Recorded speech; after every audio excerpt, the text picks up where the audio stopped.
Welcome to ScreenCrush, I'm Ryan Airy. Return of the Jedi and Rise of Skywalker are very similar movies, but I think there is one scene that explains why one is this, and the other is this.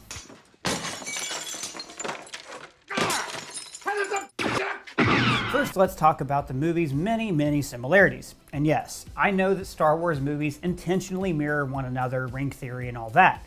But the Jedi Skywalker similarities are different for reasons that I'm going to get into in a bit. But that's not important right now. Each movie begins with the characters off on a side quest that is related to, but not directly part of the main storyline. The good guys face a monster on a desert planet which the Jedi hero is able to subdue. They're also trapped on this planet underground, and later will have a high-speed speeder chase. Afterwards, the Jedi hero has a brief talk with their master before heading off with their friends. This is the last conversation they will have with their mentor.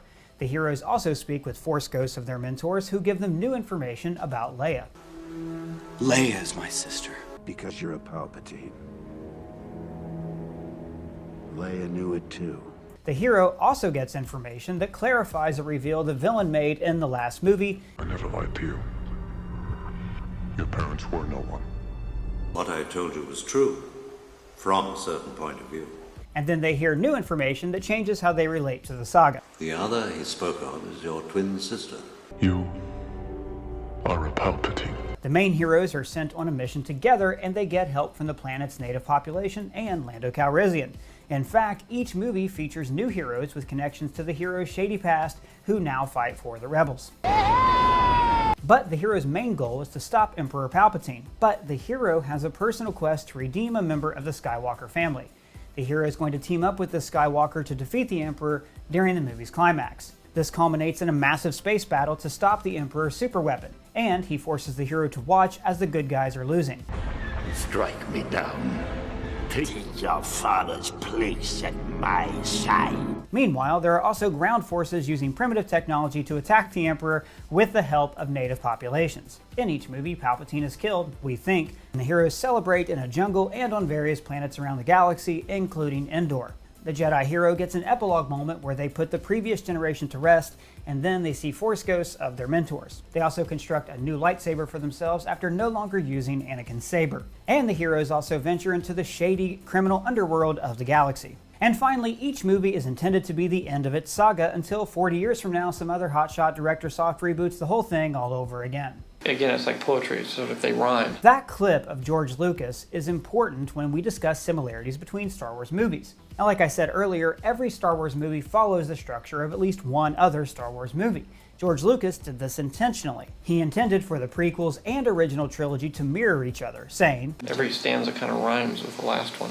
Now, this ABAB storytelling device was pretty cool during the prequels. Fans were able to observe the similarities between the trilogies. For instance, New Hope, Phantom Menace, and Force Awakens slowly introduced new characters while building toward a climactic space battle and a mentor's death, while Empire, Revenge of the Sith, and Last Jedi begin with massive battles and end with personal fights. The core problem here is with The Force Awakens. It so directly copied the story from A New Hope that nothing in it felt new.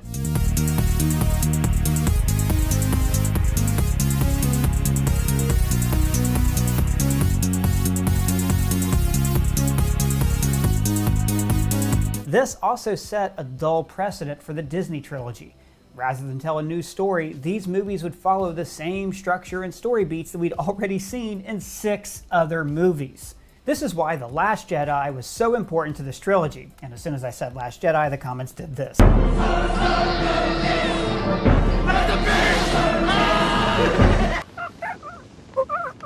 I'm not going to get into whether or not The Last Jedi was great or some feminist SJW soy fest that ruined your childhood. I just want to talk about the movie structure so we can relate it to The Rise of Skywalker and Return of the Jedi. Rian Johnson mimicked the story structure of Empire Strikes Back, but he also included a few beats from Return of the Jedi. Kylo Ren brings a manacled Rey before Snoke to watch the rebels lose. The thing is, this beat was already repeated in Revenge of the Sith. Kill him now. In Jedi, Luke doesn't give in to his rage, but Anakin did. Johnson took this in a completely new direction by having Kylo Ren betray his master, but not walk away from the dark side. The Supreme Leader is dead. Long live the Supreme Leader. It was an exciting move that left the story wide open for the next film. This was uncharted territory for Star Wars. Filmmakers no longer had to imitate the structure of the original trilogy. The next director was free to allow Kylo Ren to pursue his own path. But then, J.J. Abrams rejoined the franchise, and the final remnants of The Last Jedi were swept away.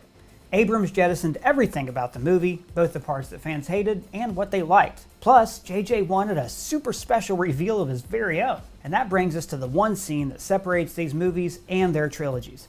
The moments when the characters' hidden heritages are finally revealed. In Return of the Jedi, it's this. Leia. Leia is my sister. Let's inject this reveal with a little bit of context. This could have been really, really dumb. This is obviously not what George Lucas originally intended. Remember this? And then there's also this deleted scene. Tell me.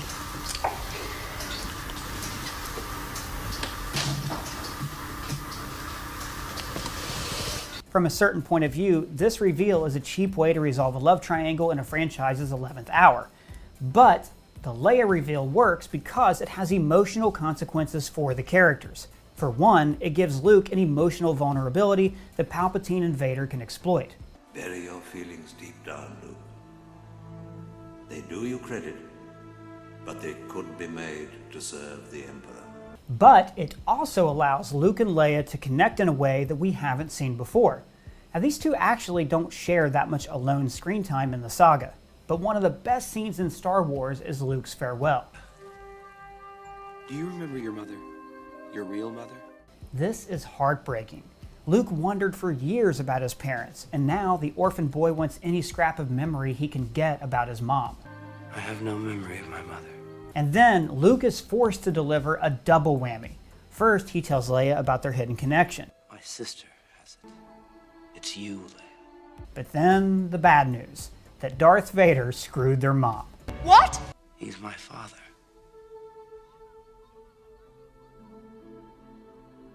Your father. Leia's revulsion and disbelief mirrors the audience's. Just like her, we had a hard time coping with the idea that Luke's heroic father was actually the villain. That's impossible! But unlike us, Luke can see the good that's inside of his father. There is good in him. I felt it. The scene also introduces the idea that Vader could be redeemed, which makes the saga about redemption and not vengeance. But most importantly, Luke and Leia's family connection is a weapon that Vader is able to use against Luke. The final fight is emotional as much as it is physical. He's looking for Luke's weakness, and he finds it. So, you have a twin sister. If you will not turn to the dark side, then perhaps she will. And just like Anakin fell because of his love for Padme, Luke will fall to the dark side to defend Leia. This wouldn't have worked as well if she was just a friend. So, this last-minute reveal didn't reverse the bombshell revelation of Empire. I am your father. It added to the reveal and gave it more emotional depth. Your father. Oh, sorry, I get logged out automatically. Personally, I'm terrible with passwords. I've been using the same one for everything since high school, Goo Goo Dolls Rock 1997. And now I guess I have to change it. So, good thing I got NordPass, the sponsor of this week's video. NordPass keeps all of my logins in one app that creates secure passwords for me. And now NordPass has a special offer for you. Go to nordpass.com/ScreenCrush and use the code ScreenCrush to get 50% off a 1-year premium plan. Now there's other password apps out there, but only NordPass includes NordVPN security, so you can trust them with your banking and credit card data. They make your digital life easy by allowing you to sign into services like Netflix on several different devices and on different platforms. So you can transfer from your work PC to your iPad at home with no problem. So go to nordpass.com/ScreenCrush and use the code ScreenCrush to get 50% off a 1-year premium plan, or click the link in the description below. Now, on to the Rise of Skywalker. I've got a bad feeling about this. The first critical error was bringing back the Emperor, because this was not foreshadowed or established as a possibility in the other movies at all. Not a great plan.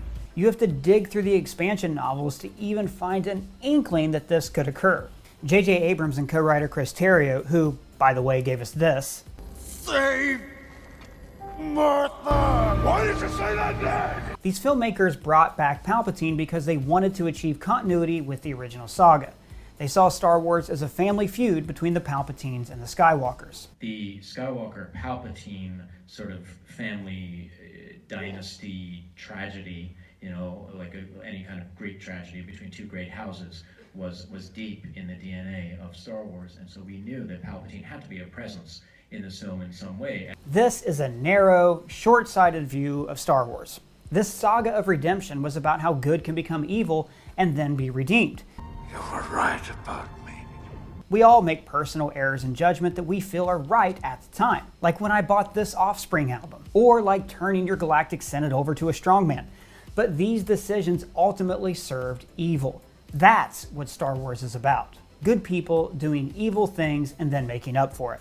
I have been every voice You have ever heard inside your head. Making Palpatine the source of all evil in the galaxy removed personal culpability from the characters.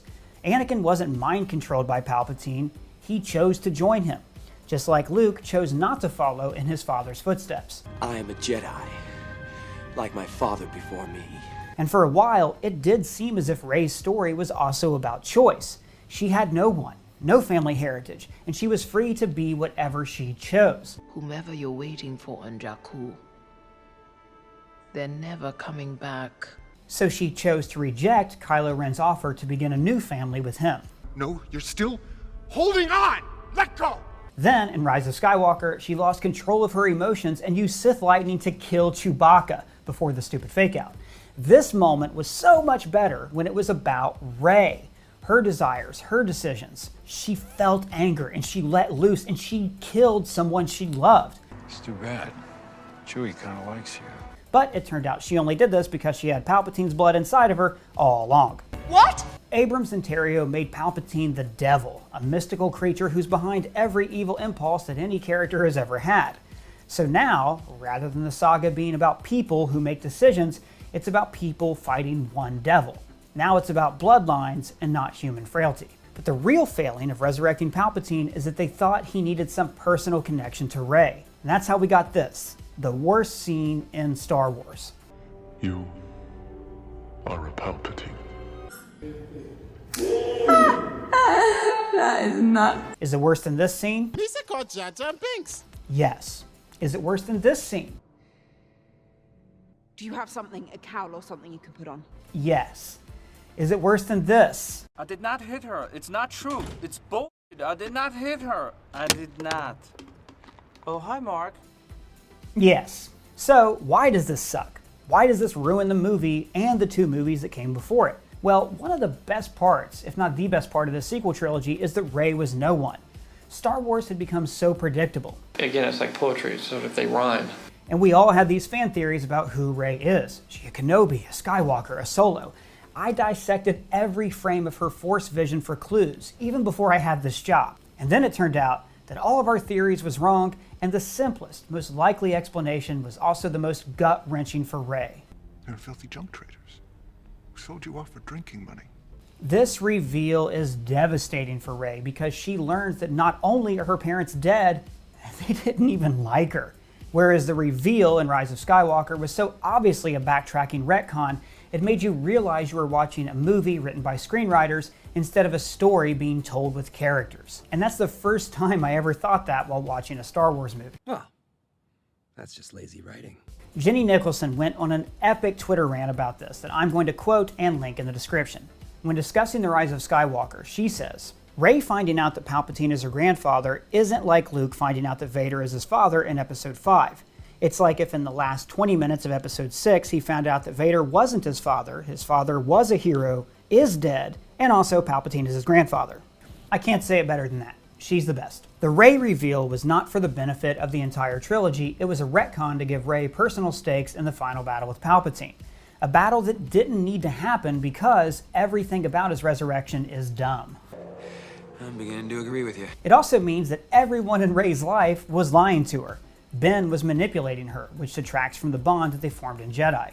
I'd never felt so alone. And apparently, Luke knew who she was all along, even though they met like this. Who are you? What's special about you? And also, I guess Leia knew? Leia knew it too. What is this? Is she being punked? Is this the fucking Truman Show? What the hell does this have to do with anything? Tell me what's happening! And man, it's a shame that it ended up like this. J.J. Abrams dreamed of working on Star Wars since he was a kid. We are here on day 1 of Star Wars Episode 7. You're here! How incredible is that? But Rise of Skywalker was rushed out the door with a compressed schedule. It suffered from trying to be too many things to too many people. A finale to the trilogy, a finale to the Skywalker saga for some reason, a retcon of The Last Jedi, but also a continuation of The Last Jedi, all while introducing new toys. Characters. And they had to please the fans that hated The Last Jedi and the fans that loved Last Jedi and the studio executives who were scared shitless of the fans who hated Last Jedi, all while creating an entertaining standalone film that does justice to the characters and wonderful performances from these actors. It was such a challenge. The ambition of it was so enormous, not just because it was another Star Wars movie, but because it was the end of not 3 movies, but 9. 9. And that was really the thing that I thought, this makes me really uncomfortable. JJ and Chris Terrio had an impossible task, and it's a shame, because The Force Awakens felt like a labor of love, and Rise of Skywalker was just labor. You know what you are? What? You're difficult. Well guys, that's just my opinion. Let me know what you think on the comments below or at me on Twitter. And if it's your first time here, please subscribe. For ScreenCrush, I'm Ryan Airy. And I will never get tired of complaining about this movie.